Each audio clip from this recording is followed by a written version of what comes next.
Welcome to Cheat Sheet Tales, where loyalty dies, lies bleed out, and the truth hits like a slap to the face. These aren't just stories. They're confessions, soaked in betrayal and regret. Ever spotted a red flag when it was already too late? Say it in the comments. Let's tear into today's tale, Mom. What's that over there? When I returned home from my parents' house with my daughter, we were met with piles of trash bags in front of the entrance. As we approached, I realized that these bags contained my daughter's and my belongings, carelessly packed as if they were actual trash. Confused, I exclaimed, "What's this? Why is this happening?" My daughter tearfully pulled out her beloved stuffed animal from one of the bags and hugged it tightly. Frustrated, I marched towards the entrance, only to find that the locks had been changed. While we were out, it became apparent that my mother-in-law and sister-in-law were behind this. Ringing the doorbell and knocking several times yielded no response. What is this?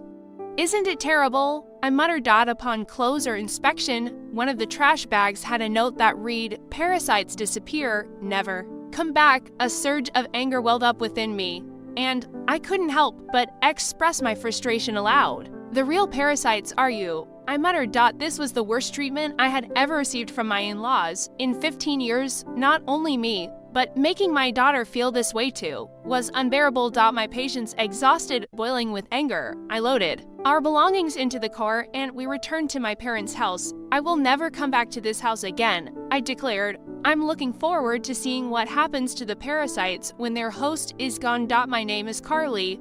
I am currently 43 years old. I live with my husband, daughter, and my husband's mother and sister. I can't say we live happily. I work from home, but this house is never peaceful. The issue lies with my mother-in-law and sister-in-law, Lily. They have disliked and ignored me for over 10 years.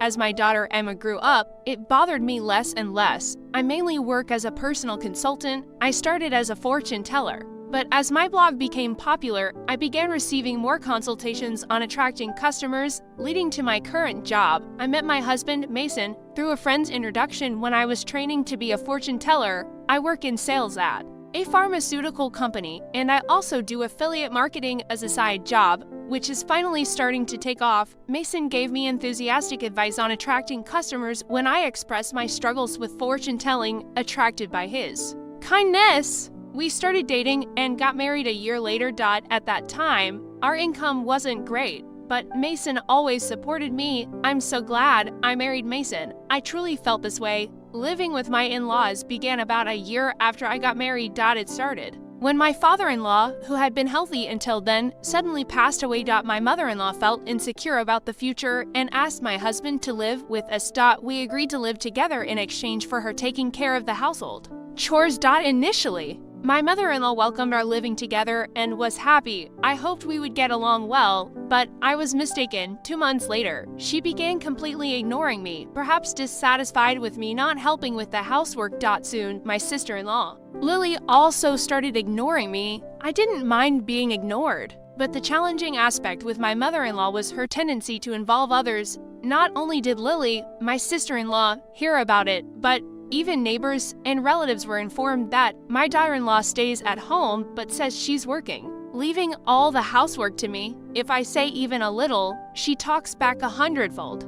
So I just ignore her. To make matters worse, my mother-in-law would suggest to others, "You better not talk to her too. It'll be troublesome." As a result, people around the in-laws' house began giving me only tepid responses to my greetings. I felt isolated, and it became very difficult. Despite my pleas to stop spreading strange rumors, my words were completely ignored. Although my mother-in-law's attitude softened slightly when my daughter Emma was born, 2 years after we started living together, her overall stance toward me hardly changed. However, she was very fond of Emma, and having her help with household chores and childcare was a huge relief as my work became busier. Around the same time, my husband Mason's side business started to struggle, and he seemed unable to adapt to changes in the affiliate marketing market. He approached me, saying, "Carly, can you increase your contribution to the monthly expenses a bit?" I agreed, expressing that my consultations were increasing and the new methods I implemented were working well. Despite my willingness to collaborate on ways to boost his sales, Mason insisted on handling it independently, saying, "I think I'll try it on my own. I'm really sorry. From the beginning of our marriage, we had agreed that Mason would manage the household finances. Initially, my income was low, so he allowed me to contribute more. When my sales increased, I transferred money to Mason based on my monthly earnings, and he provided a fixed amount for living expenses in cash. Initially, I could only contribute $100, but now I could transfer up to $1,000. Though not every month, I could contribute more if I dipped into savings. I knew Mason was struggling with his side business, but his pride prevented him from consulting me. He began spending more time at cafes after work, returning home later and later. When Emma was about 5, Lily got married and moved out. Since she lived nearby, she often brought her son Noah to our house during the day. When Noah turned 1, Lily expressed her intention to start a part-time job. My mother-in-law gladly offered to take care of him until the evening. Lily was appreciative, saying, "Thank you. I'm so happy." However, as my mother-in-law began caring for Noah at home, she became very fond of her grandson and started being cold towards Emma. When they fought, my mother-in-law would scold Emma, comparing her unfavorably to Noah. Over time, Emma started playing near me and began to dislike my mother-in-law's behavior. I spoke up, saying, "Talk to your mother. Emma and Noah are both her grandchildren. She should treat them the same." Emma is already a big sister in elementary school. However, my mother-in-law's focus shifted and she approached me saying, "Things are tough at the company right now. We might not get bonuses, so could you contribute a bit more?" Despite the challenges, my blog's client attraction was successful, and I started receiving more consultations as a consultant, earning far more than I did as a fortune teller. When Mason requested additional financial support, I responded, "I'm already contributing $2,000 a month. Isn't that enough?" "Yeah, I'm embarrassed to say, but my salary has decreased and the side business isn't going well." Don't be secretive. We're a couple. We should support each other in tough times. I'm really ashamed. Thank you. Later, the amount I contributed gradually increased, and eventually, I was transferring for $1,000 a month to Mason. Still not wanting to hurt his pride, I let Mason continue to manage the finances. When Emma was in 6th grade, Lily came back home. With Noah, it seems Lily got divorced due to her infidelity, but I don't know the details. By this time, Emma could help around the house, so household chores were divided among each family, being ignored by my mother-in-law, and Lily continued, "But it no longer bothered me. It's unfortunate that I couldn't give Emma her own room when she started middle school, as Lily's return meant we ran out of rooms. One night, while discussing which tutoring school Emma should attend for middle school, Lily suddenly said, "Hey, tutoring is expensive. Why doesn't Emma study by herself? Could you stop making such comments? I'm paying for the tutoring, so it's none of your business what Carly's paying. Impossible, you don't earn anything. Mason said he's supporting you. You're just a leech, aren't you? Haha, you married him because he has money, right? Exactly. Mason told me not to speak ill of Carly, who can turn, but that's just shameless." My mind was filled with questions. What does this mean? What has Mason been telling his mother and the others? Mason is the one supporting this house financially? It's about time we put an end to the parasite's lifestyle. I feel bad for Emma, but if we pay for her tutoring, we won't be able to pay my compensation. Not be able to pay? Are you saying our house is paying for your compensation, Dan? Mason said he would pay for it. You should spend your money on Noah. I began to understand the deception and felt my anger rising. My husband had always managed our household finances, and my mother-in-law had taken care of the household chores and child care until Emma grew up. So I thought they knew I was also contributing to the household expenses. Is Mason bearing all the expenses of this house, including your living expenses and the compensation Lily is supposed to pay? Be quiet. It's only natural for a family. You're the only outsider here, not related by blood, and yet you act as if living here is your right. It really makes me angry. I contribute money too. Don't talk back. What you contribute is barely enough for your own food expenses.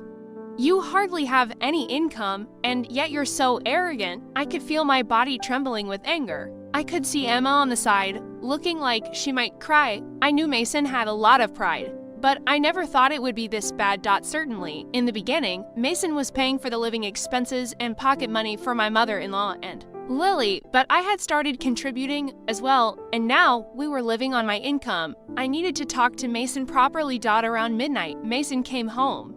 He was drunk and seemed cheerful. Can we talk? I didn't know you weren't getting any money from your mother or Lily. They said you're covering all the expenses of this house. About that, my bad. It's a matter of pride as a man.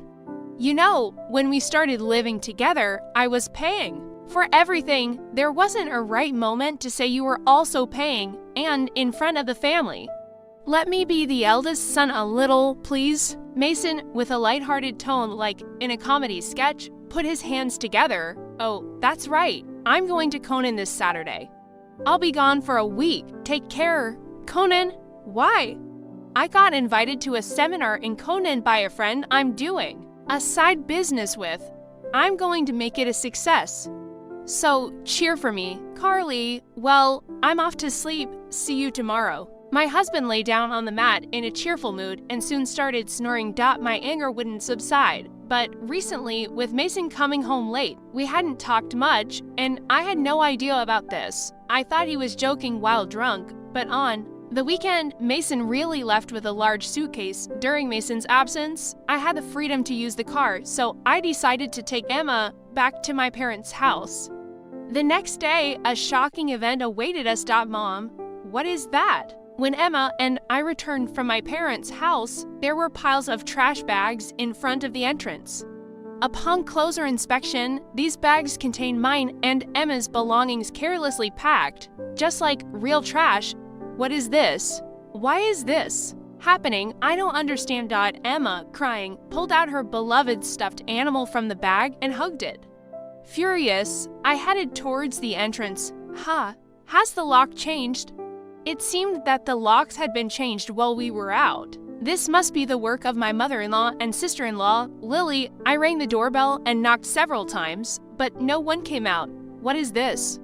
Isn't it terrible? Upon closer inspection, one of the trash bags had a note saying, "Parasites disappear. Never come back." I felt a surge of anger from the bottom of my heart. The real parasites are you. I couldn't help but let out a swear word. This was the worst treatment I had ever received from my in-laws in 15 years. Not just me, but making my daughter feel this way, too. I finally lost my patience with boiling anger. I loaded the luggage into the car, and we returned to my parents' house. I will never come back to this house again. I'm looking forward to seeing what happens to the parasites when their host is gone. When we returned to my parents' house, they were shocked. I hadn't told them about the ignoring from my in-laws, the money issues, and most of all, their attitude towards Emma. Not wanting to worry them, my parents said, "There's no need to go back to that house. You should claim compensation from them." They cried with anger and told me to stay with them. My mother's words, "You really had it tough," made me cry. In reality, I had been trying my best all this time. Enough is enough. I finally decided to confront my feelings while staying at my parents' house. I contacted a friend who had introduced me to Mason. She was connected to Mason's side business friends. "Are you doing well? I want to ask you something. Do you know if Mason's friends are currently in Conan, that famous entrepreneur seminar, right? I was invited but wasn't interested, so I declined." "Mason didn't go, did he?" "Yeah, that's right. By the way, I heard Mason quit his job and is now managing a business with his wife." "You two must be close, "Yes, that's right," nonchalantly. I replied and hung up immediately after I called Mason's company. What my friend said was true, and to my surprise, Mason had quit his job 2 years ago. This meant that, for the past 2 years, I had been paying almost all of the living expenses for my in-laws. Looking back over the years, I suddenly felt hollow. A week later, I received a layback message from Mason saying he was back in the US. After continuously ignoring him, I stopped hearing from him altogether. He must have heard the news back home. Expecting persistent contact from Mason, I hired a detective to investigate him. The investigation revealed that Mason, dressed in a suit in the morning, spent his afternoons gambling and evenings at a woman's house. So I asked for an investigation into his infidelity as well. 3 weeks later, Mason called me. It must have been close to his former company's payday, and he was panicking. Carly, sorry, I couldn't contact you. I'm sorry for what my family did. I heard they kicked you out, and I was thinking, why did it come to this, really? Did you tell the truth to your mother and Lily? Mason quickly changed the subject and said something unbelievable. Let's leave that house and live in a new home. Just the three of us. I'll cut ties with those who disregard you. Carly, I'm ready to abandon my mother and Lily. So please, come back. Are you really cutting ties with your mother and Lily? Was Mason planning to easily discard them after making them dependent on him? I was disappointed in Mason and his self-centered actions. So I told him, I'm coming back for now. So leave the door unlocked. Mason seemed delayed at my message. A few days later, I returned to my in-laws' house with Emma. Mason, his mother, and Lily were there, but Noah was nowhere to be seen. I was relieved that Noah didn't have to witness the adults' ugly arguments. When Mason made some remarks, I ignored the displeased pair and took out a divorce form from my bag. I confronted the surprised Mason. I heard you quit your job without telling me. Since we're supposedly managing a business together, does that mean the $4,000 I've been transferring every month was actually your salary? Mason tried to excuse himself. No, that's not it. I told you the business was in trouble, right? So I decided to quit before getting fired. Carly, I heard you quit 2 years ago, right? I called your company, and it's still not bankrupt. Mason fell silent. I pressed further. By the way, what role do you play in our joint business management? Are you the accountant? Mason became increasingly uneasy and started sweating. Mason is supporting the whole family, isn't he, mother? He quit his job. His side business isn't going well. And yet it's a mystery where the money is coming from. I'm leaving. But please continue to get financial support from Mason. My mother-in-law and Diane's faces turned pale and ashen. But the other day on the phone, you were crying and begging to save only yourself, saying you'd cut ties with your mother and sister, haha, but that won't happen. I'm also discarding Mason here. What do you mean? I don't understand. Mason hasn't been going to work. That's a lie. He leaves in a suit and Carly was supporting the household. It's true, Carly has been paying for everything for years. I'm unemployed now and not doing any side business. We're going to have a hard life because you guys kicked Carly out. We could have had an easy life without working if you hadn't done anything unnecessary. What do you mean by that? You were planning to abandon us, weren't you? Ken's response ignited the fury of my mother-in-law and Lily as the three of them caused a commotion. Emma and I began to take action. I came to pick up some forgotten items. I took a cleaning robot bought within the last 6 months, an expensive microwave favored by my mother-in-law, and the beauty device Lily had gotten from Mason. Wait, that's mine. This is mine since I bought it with my money, or you can pay me back for it. Lily fell silent at my words. Then I searched for and gathered my belongings from their rooms. The belongings they had put out did not include my expensive brand bags and accessories. Why are you taking that too? This is mine. I ignored their complaints and sweet talk. Finally, I dropped a bombshell on Mason. Oh, I forgot. I plan to claim compensation from your mistress, Jenna, too. Tell her it's no use running away. What? How do you know about her? I know you went to Conan with Jenna recently. Good for you, right? Of course. I have all the evidence of the affair, so no escaping that. No way. You've been deceiving me and having fun for the past 2 years. I'll be claiming compensation for the affair, child support for Emma, and oh, you were secretly paying Lily's compensation too. I'll be claiming that back as well. As I prepared to leave, my mother-in-law and Lily desperately tried to stop me. I was wrong. Carly, I'm sorry. We just believed. What Ken said, we can't live without you. We'll do anything. Please help us. I can't pay you back for the compensation. I'm sorry, too. I apologize for everything. You'll forgive us, right? I couldn't help but laugh at their foolish faces. They finally realized who had been supporting their lifestyle, realizing too late that their non-blood related support was gone. Let's just ignore these people. Mom, let's go home. Yes, that's right, Mason. You'll be hearing from the lawyer soon. Please take care of it. Leaving a dejected Mason behind, we returned home with the items we had collected. Later, my divorce with Mason was finalized, and I demanded compensation through a lawyer.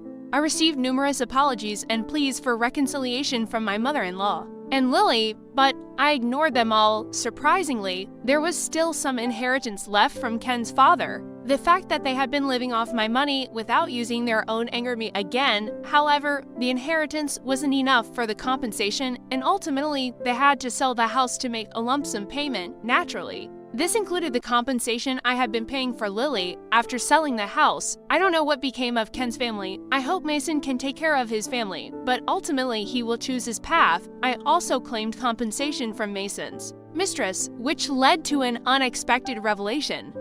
Through the lawyer, I informed her that Mason was unemployed and I had been supporting the family. Mason had deceived her, claiming he was an entrepreneur with a successful business. In the end, they broke up after an argument. Emma and I moved to an apartment, and I was able to give her the room she had longed for. I don't think my 15 years were wasted, but sometimes I wonder if I should have made a decision when I started. Being ignored. Now, I feel happy that my home is peaceful.